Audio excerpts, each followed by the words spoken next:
Kasi mahirap magtanim mga kababayan, no? Sobrang init dito. Sobrang tuktok ang bukirin ko dito mga kababayan. Tulad dito.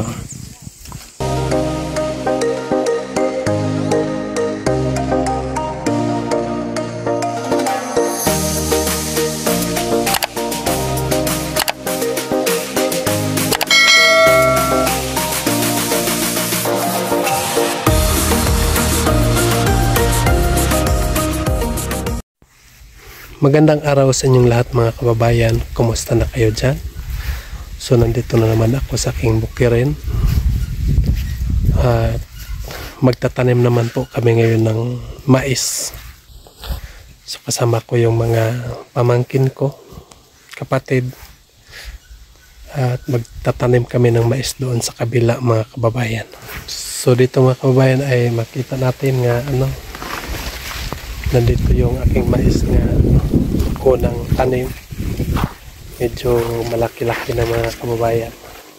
Malapit na magdala ng bunga. So ito yung aking mais. So doon sa kabila, tinaniman ko na rin ng mais. Pero ano pa, hindi pa pero ano pa mga kababayan, mugbo pa ba, hindi pa matataas ang mais doon. So dito sa kabila makikita natin sila doon. Zoom natin.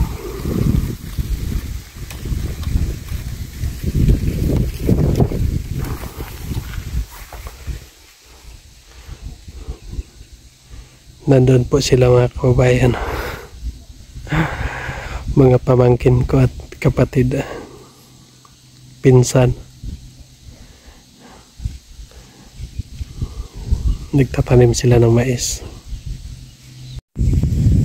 So nandito na ako sa tataniman namin ng mais mga kababayan. So yung bahay ko ay nandoon sa taas.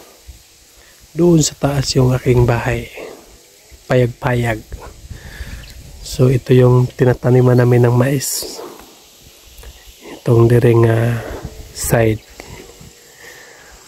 papunta sa taas at papunta dito sa baba. So nandoon yung mga kasamahan ko sa baba mga kababayan, pamangkin ko. Walang klase ngayon, kaya ay tumulong sila magtatanim para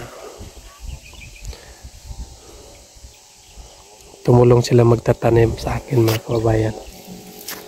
So malapit na matapos ang kanilang pagtatanim. So bukas ay magsisidling ng kalabasa. So para dito ko itanim yung kalabasa mga kababayan, dito sa bagong spray, no? Ito yung pina-sprayhan ko sa kanila kahapon. So ito yung mga damo mga kababayan. Papunta yung mga pinsan ko, pamangkin ko. Tinulungan ako nila nagtatanim ng mais. Pero pagkatapos nila mamaya ay bibigyan ko sila ng nila. Kasi mahirap magtanim mga kababayan, no? Sobrang init dito at sobrang pagod kasi sobrang tuktok ang bukirin ko dito mga kababayan. Tulad dito. So ang pwede lang dumaan dito mga kababayan yung mga niwang, nipisog tiyan. Pero yung yung mataba hindi pwede dito kasi maligid dito mga kababayan. So ganito lang ang aming pagtanim dito mga kababayan. Magdala kami ng liyang at dyan namin ilagay yung mga binhi namin. So lang kami ng kahoy. So yun ang iugbok para dyan itanim ang mais.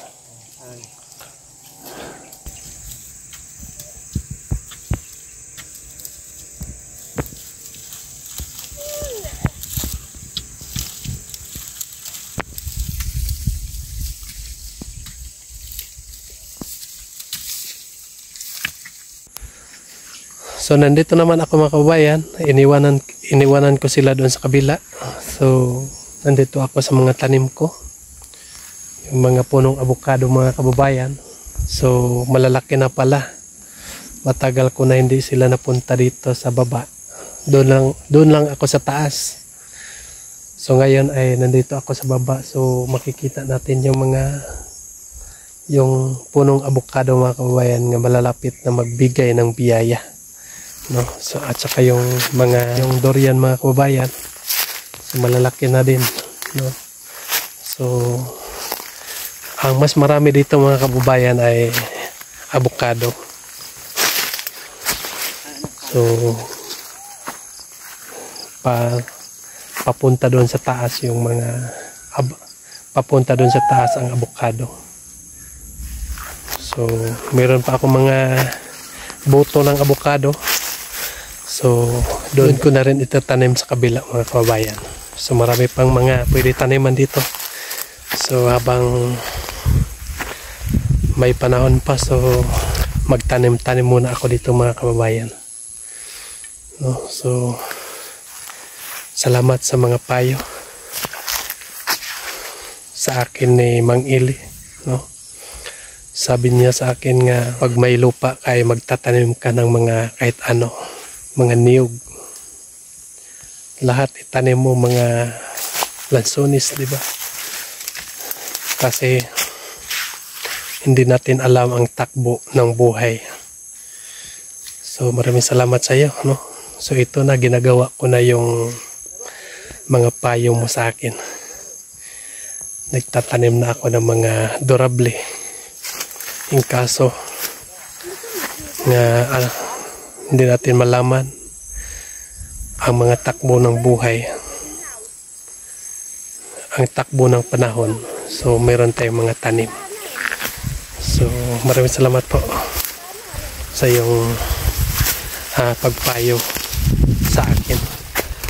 So ito na mga tanim, magaganda na mga tingnan mga kababayan, yung mga avocado, no?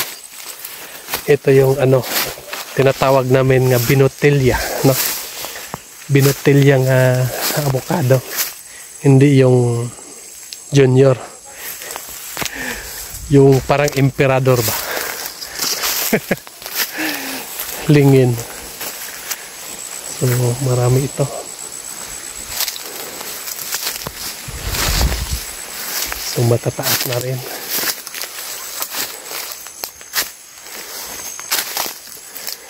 Sobrang taas na, no? Nung una tinanim ko ito ay taga 20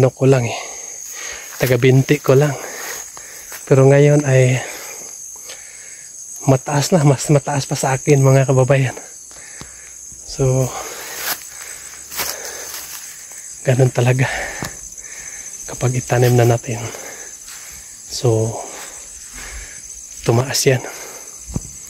So dito ko itanim yung bago kong biling buto ng kalabasa dito sa baba, para meron din tayong meron tayong ma-harvest dito habang nag-antay sa mga tanim natin, kasi itong mga avocado ay matagal pa tayo magkapira. So yung kalabasa ay 5 buwan lang, so magkapira na tayo. So habang nag-antay tayo sa avocado nga magbigay ng mga bunga, so magtatanim tayo ng magtatanim tayo ng kalabasa, dahil yung kalabasa ay madali lang magbigay ng mga biyaya kahit mura. So at least meron. So malaki-laki itong pagtataniman ko ng kalabasa mga kababayan. Hanggang doon sa taas ang aking pagtataniman, no? Pero kung wala na itong mga damo, so maganda na tingnan itong mga tanim kong avocado. Kaso hindi pa namamatay itong mga damo kasi kahapon pa ito na-sprayhan. Susunod balik ko ay makita na natin nga wala nang mga damo nga nakatayo dito sa kapaligiran. So ayun mga kababayan, at hapon na dito sa amin. So ako ay magpapaalam na naman sa inyo. Ay uwi naman ako doon sa aming bahay. Kasi dito sa aking bahay-bahay ay hindi muna kami dito matutulog. Doon muna kami matutulog sa aming bahay. So gamit ko itong motor. Kasama ko itong aking pamangkin.